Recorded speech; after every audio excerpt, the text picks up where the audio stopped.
Hello, my dear students. Welcome back to our maths class. Here I am Sajini John.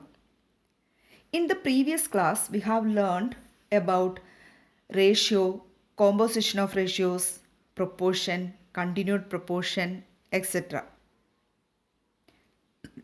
Now we can do some questions related to ratio and proportion. In the second exercise 7b, first question, find the fourth proportional to 1.5, 4.5 and 3.5. We can write let fourth proportional be x. Therefore, we can write these four quantities in proportion like this. 1.5, 4.5, 3.5 and x are in proportion. Now these four quantities are in proportion. If A, B, C and D are in proportion, we can write A is to B equal to B is to C. Sorry, A is to B equal to C is to D.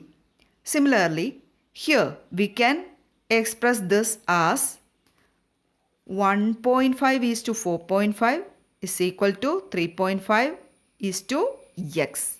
We know product of extremes is equal to product of means. Therefore, we can write 1.5x is equal to 4.5 into 3.5.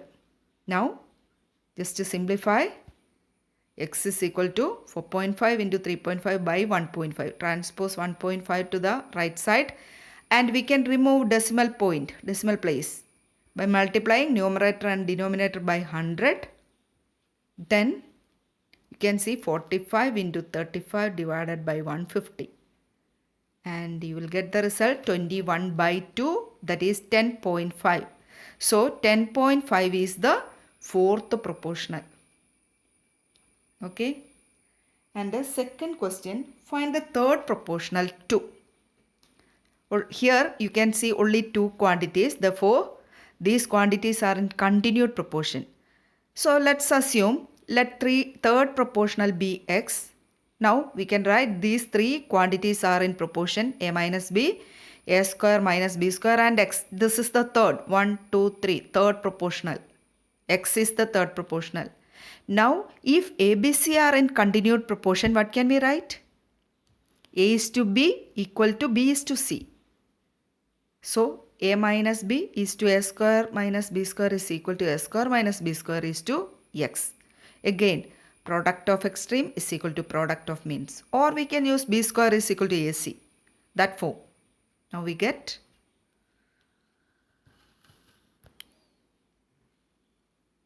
x is equal to, look, you can split 1 a square minus b square, a plus b into a minus b, that form.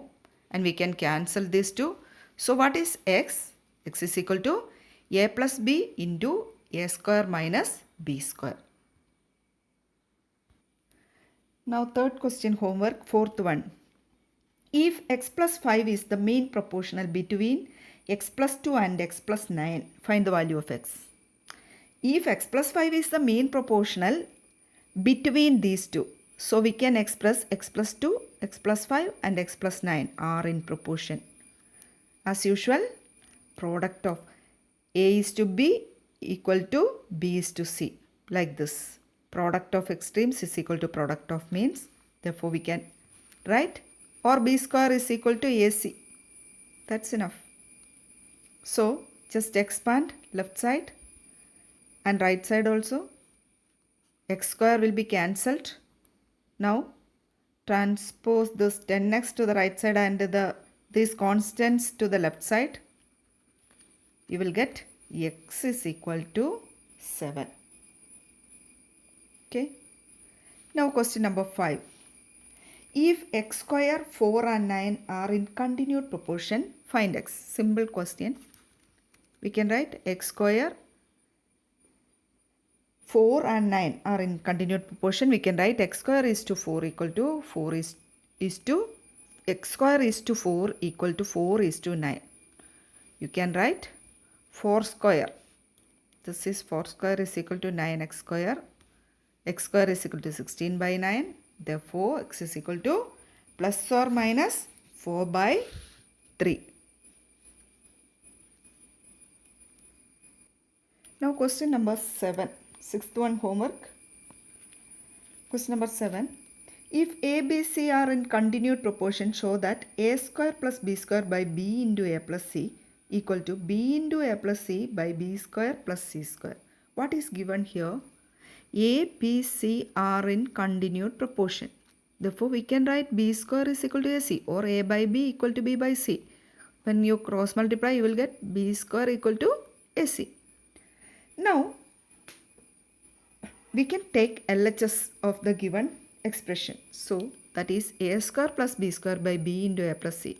Substitute value of b square here. That is ac. B square is ac. Now, take common factor outside from the numerator. You will get a into a plus c by b into a plus c. That is a by b. We get a by b on left side. And take RHS as usual. RHS. Here also you can substitute b square as AC and take common factor outside from the denominator. You will get b by c. Look here, LHS is a by b and RHS is b by c. But we know a by b equal to b by c. Therefore, what can we write? LHS equal to RHS. Hence, proved. Okay. Now question number 9. Given y is the mean proportional between x and z, show that xy plus yz is the mean proportional between x square plus y square and y square plus z square. Now we can write y is the mean proportional between x and z. That means x, y, z are in proportion. That is x by y equal to y by z or y square is equal to xz. Now, we want to prove these three quantities are in proportion. That means b square is equal to ac. We have to prove this. That's enough. That is xy plus yz the whole square is equal to x square plus y square into y square plus z square. That is to be proved. Now we can take LHS. Take LHS.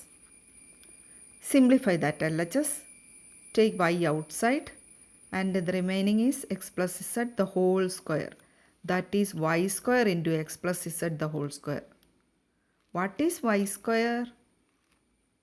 Y square is xz. You can see. Substitute that value here. Xz into x plus z the whole square.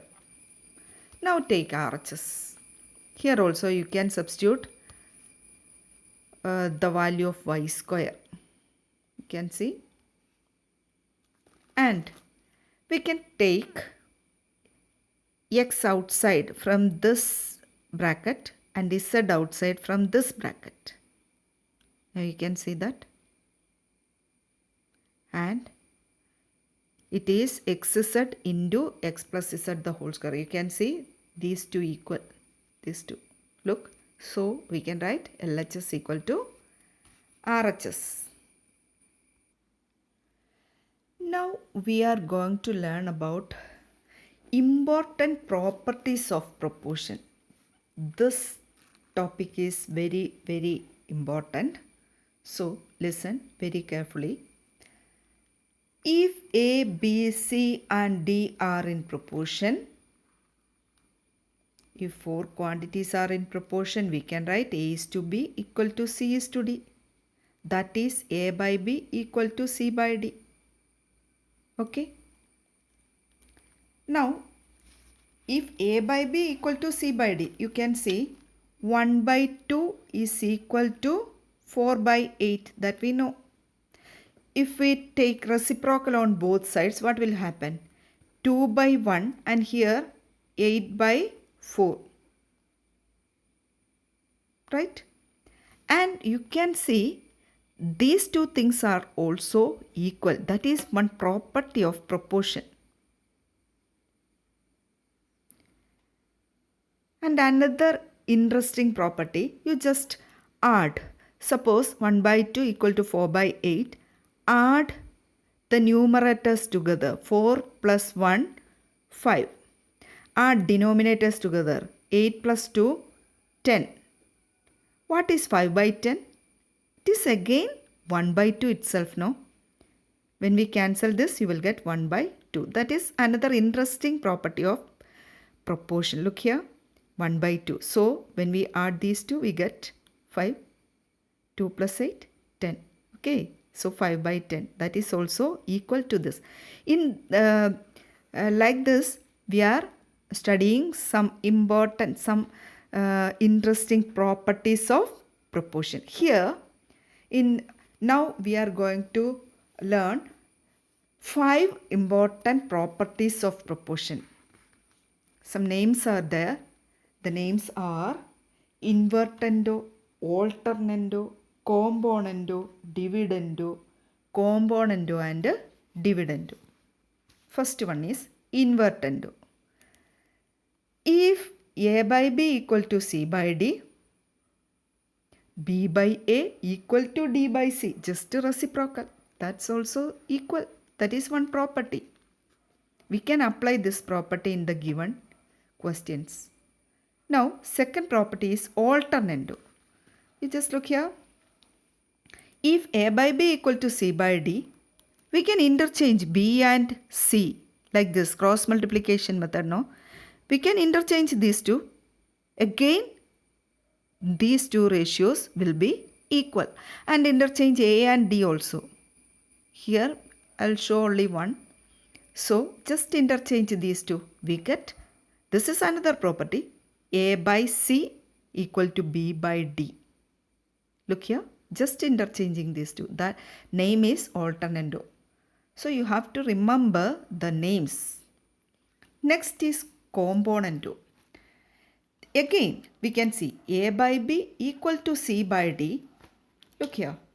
If you add, just look here, A by B equal to C by D. A by B equal to C by D. Just add 1 to 1 on both sides. That is A by B plus 1 equal to C by D plus 1. Any change in the value? No. So, just add this to A plus B by B equal to C plus D by D. We get this. If A by B equal to C by D, we get A plus B by B equal to C plus D by D. This is next property, componendo. Then dividendo, if we subtract 1 from this, we get A minus B by B equal to C minus D by D. That is dividendo. You can see componendo A by B equal to C by D, then A plus B by B equal to C plus D by. In this way, we can make many properties. But in 10th standard, you have to study only 5 properties, 5 important properties. So, that is componendo and dividendo. If A by B equal to C by D, then A minus B by B equal to C minus D by D. And next is componendo and dividendo. The name itself, you can understand that the combination of componendo and dividendo. That means componendo by dividendo. You just divide this by this, equation number 1 and 2. This by this, you will get the result. We can cancel B and B. We get A plus B by A minus B, C plus D by C minus D. So, you can write if A by B equal to C by D, then A plus B by A minus B equal to C plus D by C minus D. This property is very important. In many problems, we are applying this property, componendo and dividendo. So, we can do some questions by applying these properties. Okay, question number 1. Exercise 7C, question number 1. If A is to B equal to C is to D, prove that the question is 5A plus 7B is to 5A minus 7B equal to 5C plus 7D is to 5C minus 7D. we can write that in the form of fraction. Now let's start. If A is to B equal to C is to D, we can write A by B equal to C by D. But we need 5, 7. We can see on both sides 5, 7, 5, 7, 5, 7. Okay. How can we form that? Just to think. So, if we multiply both sides by 5 by 7, what will happen? Here, multiply both sides by 5 by 7, we get 5a by 7b equal to 5c by 7d. Now, applying componendo and dividendo, you will get 5a plus 7b by 5a minus 7b equal to 5c plus 7d by 5c minus 7d. Applying componendo and dividendo, you can see componendo and dividendo here. If a by b equal to c by d, a plus b by a minus b equal to c plus d by c minus d. Remember this thing. So, write this in the form of ratio form. That is, this is what to be proved. Okay. Now, in the first section, second one is homework. Do third one. Third one. Prove that xa plus yb is to xc plus yd equal to b is to d. We can write in this form. We want to prove like this. What is given? It is given a is to b equal to c is to d. That is a by b equal to c by d. We can write it in that form. Now, here we need x, y. Okay, only x and y. So, multiply both sides by x by y. We get this. Then, what can we do? Here only plus sign only. You can see in this case minus also. So, we are applying componendo and dividendo. But here only plus sign. So, which property we can apply? Only componendo we can apply. Apply componendo, we get xa plus yb by yb equal to xc plus yd by yd. Now just apply this one. What is it? Alternando. Do you remember? Second property, alternando. That is, interchange these two. We get the result. Look, y and y cancelled. We get xa plus yb is to xc plus yd equal to b is to d. Okay, once again, you have to remember the properties of proportion. 5 important properties of proportion. The next class we can do more questions related to this properties of proportion. Okay, thank you.